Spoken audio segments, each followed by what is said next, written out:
I don't know any socialist that's really not a communist. I'm a socialist communist. I'm proud of it, but they never do that. The real question is, what kind of country do they want America to become?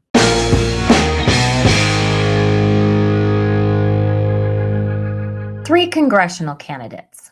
That's all we're talking about. Not 30, not 300, three. But I think what happened in New York last week tells us something much bigger than who won three congressional primaries. Because these candidates aren't simply promising different tax policies or bigger government. They're part of a political movement that openly challenges many of the ideas that have defined America and Western civilization for generations. Hey everybody, I'm Kelly Jackson, and this is Still Not Canceled. I wanted to introduce to you today a Victor Davis Hanson clip where he recently explained why he believes those New York races matter. I agree with him, but after you hear what he has to say, I want to unpack what I think is the even bigger story, because I don't think this is about a New York primary anymore. Take a look at this. Mondami looks at the Squad and Omar and AOC, and he thinks it's his moment, that we're going to go communist. Mondami, in a much more volatile period of immigration even than now, in the 1900 to 1920s, Eugene Debs was a socialist, perhaps a communist. He ran for president 5 times. He was in jail in his last bid in 1920. He only won 1 million votes out of about 130 million or 140 million Americans at the time.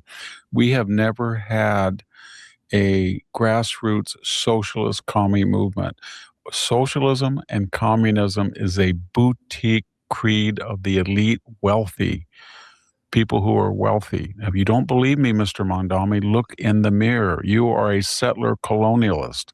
You came from Uganda, where the Indian population was 1% and controlled 65% of the economic activity of their colony, Uganda. Then you came over here with your parents, and your dad is a endowed professor. Endowed professors at Columbia, I would imagine, make about $400,000. Your mother is a subsidized filmmaker.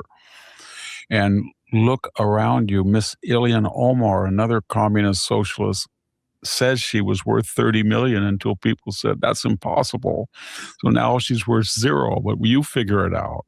And then you turn over to Bernie Sanders, the archetypical socialist. He's got 3 homes, one on a lake, one in Washington, and one in Burlington. 3 homes for a childless 80-something couple. He's got a lot of money.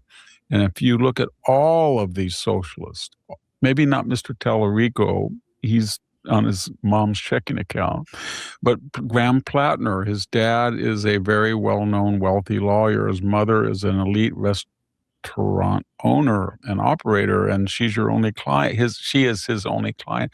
I could go on and on and on. Bill Ayers, he was Bill Ayers, the socialist communist bomber who disappeared when Obama was elected. If you aren't aware of where that happened, that was in San Francisco back in the 70s, I think. You know, he bombed places all around the Bay Area and San Francisco. Because it had been said that Obama admitted that he had written his memoirs in the Ayers home. But, you know, a lot of people looked at passages in Bill Ayers' memoir, and then they looked in Obama's, and there were metaphors and similes, some quite long, that were identical, meaning there was this accusation that Bill Ayers wrote much of it. Who knows whether it's true or not, but my point is he was in the 3rd row with Bernardine Dorn, the terrorist.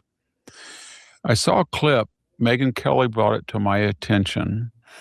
She interviewed Bill Ayers in 2014 on Fox, and I remember that interview, but I didn't remember how bad it was. The questions were just, you killed people, yes, but that was it. Can you guarantee you wouldn't do it again? No. You stole money? Yes, I stole money. And you lied to people and got fake IDs? Yes. And the people that your wife was responsible for killing orphaned 9 children? Yeah, he didn't apologize. That was another thing Obama did. He's doing just like Spammerger, all these other people like Tallarico. They act like they're moderate because nobody in their right mind would elect a socialist or communist. Mm-mm. But Obama got elected because there is no red state, there is no blue state, which is just American state. Remember that 2004 convention address? That was such a lie. And now he's back to his old. He was like, "Oh, I'm Barack Obama. I'm a socialist community organizer again because I got my 8 years and I'm a multimillionaire out of it." It's just, why can't a commie just say, Mhm. "I am a socialist communist"? I don't know any socialist that's really not a communist. I'm a socialist communist. I'm proud of it. And I want to convince you to be a socialist communist. And all my friends are socialist communists. But they never do that. They never do that. I wonder why they never do that. Perhaps because those ideas aren't exactly popular if you were to actually uncover and realize the foundational principles of what all of that actually means. Victor Davis Hanson makes an important observation here, but I actually think there's an even bigger story unfolding beneath the surface. A lot of people are looking at these New York primaries and saying, well, that's New York. I mean, there are certain expectations from reliably blue states like California, New York, Illinois. I think that's exactly the wrong takeaway. The real question isn't whether New York elected 3 more progressive candidates. The real question is, what exactly are these candidates bringing with them to Congress? Because we're not simply talking about 3 new members of Congress. We're potentially talking about 3 members whose political identities have been shaped by a movement that has become increasingly centered on the Free Palestine cause and a much broader critique of the institutions that have defined Western civilization. Now, that's not simply my opinion. We've all seen the reporting. One of the candidates, Chevalier, I think is her name, co-founded a student organization at Columbia University that declared it was fighting for the total eradication of Western civilization. Think about those words: not reform, not improving what's broken, not making America better. Eradication. We've also seen reports of deleted social media posts where she joked about wiping her hands on an American flag instead of using a napkin. She reportedly referred to America as an effing disgrace. She advocated abolishing the police, abolishing prisons, abolishing borders.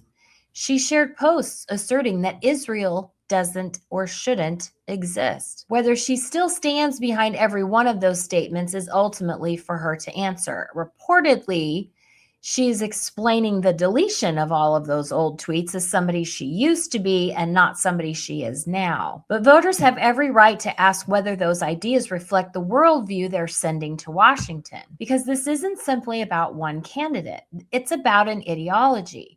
The Free Palestine movement has become much more than a debate over the Middle East.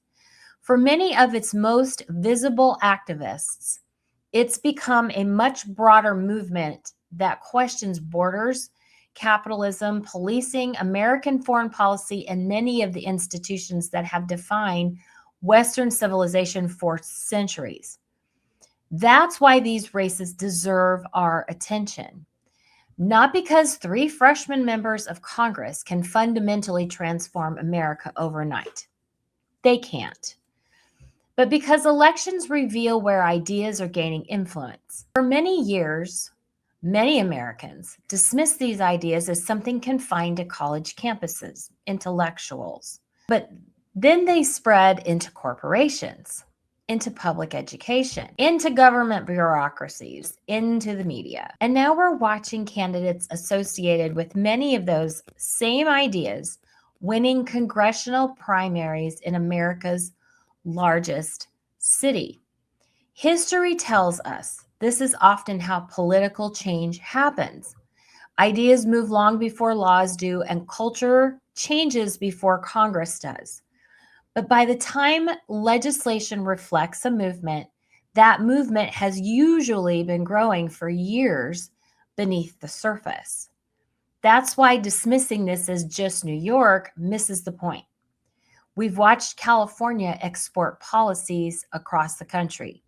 Here in Tennessee, I see a California license plate as a California native. And my first thought is, don't California my Tennessee. I know how the story ended.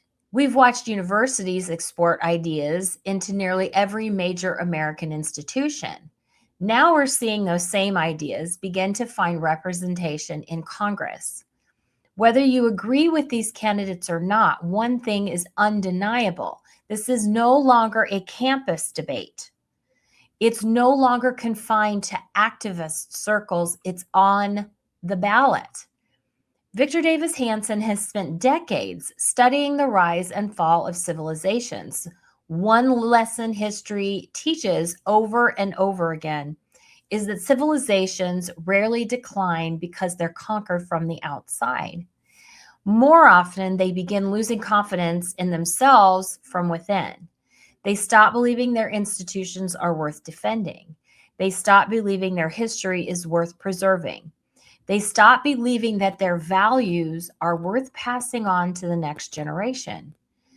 When candidates are associated with rhetoric calling for the eradication of Western civilization, abolishing borders, abolishing police, abolishing prisons, and showing open contempt for American symbols, I think it's fair to ask a much bigger question than who won 3 congressional primaries.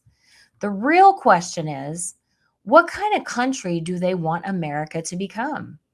Because every political movement tears something down in order to build something else. The question isn't whether change is coming. The question is what they're trying to build in its place. Whether that future ever becomes America's future isn't up to New York. It's up to the rest of us. It's up to whether Americans are paying attention, whether they understand what's happening before it reaches their own communities, and ultimately whether they show up. History isn't written by the loudest activists. It's written by citizens who stay informed, engage their communities, and vote. So if you found this analysis helpful, join this community. Hit the like button and subscribe if you haven't already. Share this video with someone who cares about the future of our country. And above all, please, please stay informed, because the future of America won't be decided by people complaining online. It will be decided by the people who actually show up on Election Day. My name is Kelly Jackson. This is Still Not Canceled, where we question everything, especially the narrative. I'll see you next time. Bye-bye.